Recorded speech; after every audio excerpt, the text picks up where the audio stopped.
In Kilkenny, which likes to call itself the Marble City, all is not as it seems. For the city's been putting on a false front, especially for the making of a film which is set in the London of the 18th century. Whole streets have been transformed, and already old buildings have been made still more ancient as Kilkenny throws itself wholeheartedly into the business of making an epic. For the film, Lock Up Your Daughters, has been shot entirely on location here, and it's costing £1 million.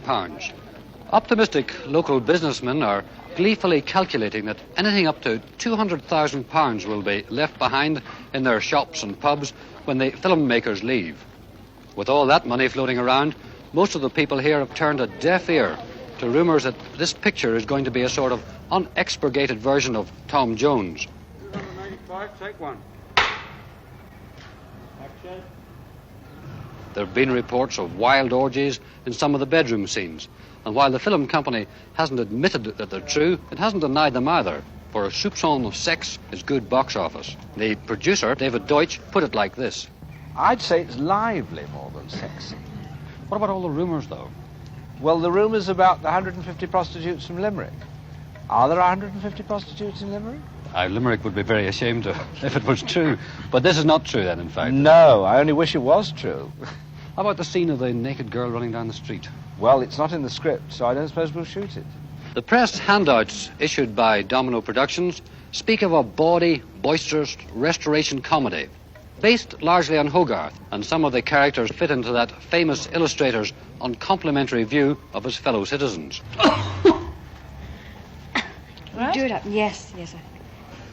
It's tight enough.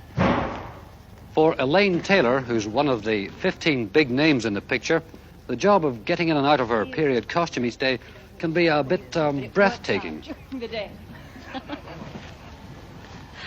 Okay. Whew. Blood rushed to my eyes. They're about halfway through the shooting now, and Kilkenny is getting adjusted to what's going on. For the unsophisticated citizen, to whom a nightclub is something a policeman hits you with when the pubs close, it's all a bit mystifying. But the law is on hand to make sure that the innate purity of the Irish isn't sullied. The town clerk, Peter Farrelly, is one of the local officials who's been drawn into the somewhat unworldly atmosphere of picture making. Well, now, I've seen a lot of shots of this film. I've seen rushes of it. I've seen nothing that anybody could be ashamed of. I'm certainly not ashamed of having this film in the city. In fact, I'm very proud it's been made here. There's nothing bawdy about it. The extras blend into the surroundings of Kilkenny in an uncanny manner. The city was picked as the location for the picture because of its resemblance to the London of 2 centuries ago, a slur which Kilkenny has managed to overlook, and the characters seem to be almost a natural part of the scene.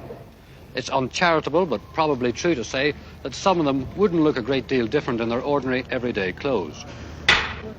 Action!